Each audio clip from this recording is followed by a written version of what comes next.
Salut, c'est Thomas du site gagnerauparissportif.com. Aujourd'hui, nouvelle vidéo de Paris Sportif dans laquelle on va répondre à la question d'un membre de mon groupe privé qui, en gros, je vais te lire la question et puis je vais y répondre par la suite. Donc, salut Thomas, j'ai à l'instant une idée de sujet peut-être pour une future vidéo. Le sujet, je le constate régulièrement, je fais une analyse d'un match et je me dis qu'il ne me semble pas si simple de gagner ce pari, quel qu'il soit. En regardant le résultat final ou le score en direct, je me dis souvent que j'aurais dû quand même parier. En gros, je ne place pas, à mon avis il a voulu dire, en gros je ne place pas des paris qui finalement auraient dû être joués, qu'en penses-tu? Donc je pense que tout le monde a vécu ça. Moi je l'ai vécu, donc tu l'as certainement vécu toi aussi, étant donné que cet élève aussi l'a vécu. On a tous fait ça, fait une analyse ou regardé un match, et puis on s'est dit oh non je le sens pas. Et puis après coup, une fois que le match est terminé, on se dit qu'on aurait dû parier. Alors, on le fait beaucoup plus souvent sur les paris gagnants que sur les paris perdants, et dans la majorité des cas, je pense que si on fait le bilan, on ne serait pas forcément en positif, étant donné qu'on retient plus facilement les paris qu'on aurait gagnés, mais on ne retient pas les cotes qu'on aurait joué ou pas joué. Donc au final, c'est pas sûr qu'on soit positif. Mais bon, c'est pas tellement ça qui est important. Ce que je veux dire, c'est que la première chose, c'est que c'est pas grave, parce que il y aura toujours un autre match sur lequel parier. Celui-là, faut pas t'arrêter à celui-là. Il n'y a vraiment pas que ça dans la vie. C'est pas important de louper un match ou deux matchs ou trois matchs. Mais quand tu commences à en louper beaucoup, au final, ça devient un problème. Mais si tu veux faire face à ce problème, c'est pas ta faute, en gros, si tu réagis comme ça. C'est naturel et c'est humain. Il y a certaines personnes ou les parieurs expérimentés qui arrivent à réagir à ça d'une manière différente parce que justement, au niveau de leur cerveau, au niveau de leur fonctionnement, il y a quelque chose qui a évolué. Alors, c'est pas plus des génies que toi ou moi, je te rassure, mais si tu veux, toi, aujourd'hui, si tu es encore dans cette situation-là, c'est que c'est pas ta faute, c'est que tu n'as pas appris à prendre des décisions en te basant sur des infos qui sont pas sûres et certaines. Par exemple, si je te dis, je sais pas moi, demain il neige. Peut-être que si je te dis que demain il neige, peut-être que tu vas préparer pour sortir, je sais pas moi, des chaussures exprès pour aller dans la neige, tu vas peut-être mettre une veste exprès pour la neige, tu vas peut-être prendre des gants, une écharpe, je sais pas, te couvrir au cas où, pour la neige. Alors que si je te dis demain il y a 60% de chances qu'il neige, tu sauras pas si tu vas devoir mettre tes bottes, tu sauras pas si tu vas mettre tes chaussures de d'habitude, tu sauras pas si tu vas te couvrir plus ou pas, parce que il n'y a que 60% de chances qu'il neige. Donc du coup, tu vas avoir du mal à prendre une décision. Tu vois ce que je veux dire?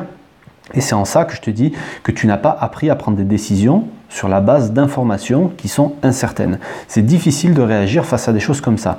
Et en fait, toi, quand tu es devant une cote qui représente une probabilité, il y a parfois où tu ne sais pas réagir parce que c'est quelque chose qui est incertain et tu as peut-être besoin de beaucoup plus d'infos, toi, pour placer ton pari. Et c'est ce qui fait que tu passes à côté de plein de choses, tu passes à côté de plein d'opportunités. Et ça, en fait, c'est parce qu'aujourd'hui, tu as une vision à court terme et tu as trop peur de perdre ton prochain pari. Alors que finalement, un pari sur une année entière, qu'est-ce que ça représente? C'est rien. Même un pari sur un mois de pari, ça ne représente rien du tout. Il y a tous les parieurs qui perdent, même les meilleurs parieurs, ils perdent. Des fois, ils perdent pendant des mois en entier. Alors, pas tous leurs paris pendant un mois, mais ils se retrouvent à faire des mois en négatif, des fois 2 mois, des fois 3 mois en négatif. C'est des choses qui peuvent arriver. Et si tu ne prends pas de risque, de toute façon, tu ne gagneras pas. Ça, c'est une évidence.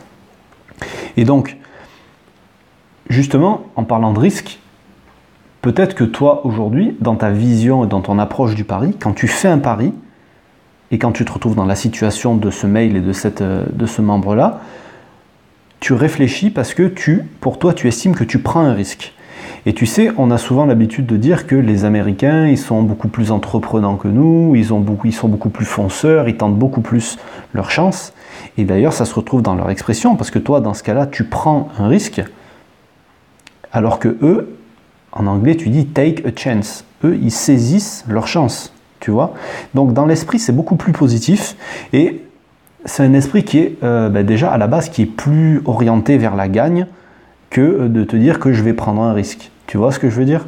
Donc, en fait, il faut que tu essaies d'avoir une vision comme ça, plus une vision à long terme, parce que tu ne vas pas gagner ton année ou tu ne vas pas perdre ton année sur un seul pari, et plus à ça, il faut que tu comprennes qu'une année de pari, que la vie d'un parieur, c'est rythmé par des paris gagnants et des paris perdants, et que si tu ne prends pas de risque, si tu ne tentes pas ta chance, eh ben, tu ne risques pas de gagner. Et donc dans cette situation-là, tu vas te retrouver dans cette même situation-là, tu vas te retrouver frustré et tu ne vas pas arriver à avancer. Donc ce que tu devrais faire, c'est prendre ces paris plus souvent, et avec l'habitude, tu vas te rendre compte que finalement, c'est pas si terrible que ça, que tu vas en gagner beaucoup, que tu vas en perdre quelques-uns, et que sur le volume, de toute façon, tu vas t'y retrouver, parce que c'est comme ça que ça fonctionne. Et c'est comme ça que les parieurs aguerris, c'est comme ça que les parieurs plus expérimentés, ils marchent. Au bout d'un moment, quand tu as repéré un bon pari, tu le joues. Voilà. Enfin, même dans la façon de le dire, c'est pas terrible, parce que enfin, je sais pas, c'est pas terrible dans la façon dont je le dis, mais la réalité c'est ça. J'ai pas les mots là pour l'expliquer, j'ai pas préparé un texte, j'ai pas préparé un truc, voilà, je te le dis au feeling, comme je le sens. Et c'est vraiment ce que je voulais partager avec toi aujourd'hui, et ce que je voulais te faire prendre conscience. Donc tu vois, cette semaine, elle a été très psychologique. Enfin, psychologique, oui, un petit peu, quoi. Il faut changer sa vision des choses. Tu vois, si tu veux sortir de la masse des parieurs, faut pas faire comme tout le monde, faut pas avoir la même vision que tout le monde, et il faut vraiment te sortir les doigts du cul, et puis il faut y aller, quoi. Voilà, c'est tout. Donc, c'est ce que je voulais te dire. La vidéo de mardi, j'étais peut-être un petit peu démotivé. Celle-là, j'ai voulu te motiver un petit peu plus. Alors, je suis pas un super motivateur ou motiveur, ou je sais pas comment on dit, mais la réalité, c'est ça, c'est que alors, évidemment, si tu hésites trop, qu'il y a trop de paramètres contre toi, tu fais pas ton pari. Comme je t'ai dit tout à l'heure, il y aura toujours un autre match. Ça, c'est un truc qui se dit dans les courses de chevaux. Il y aura toujours une autre course. Donc, c'est pas très grave.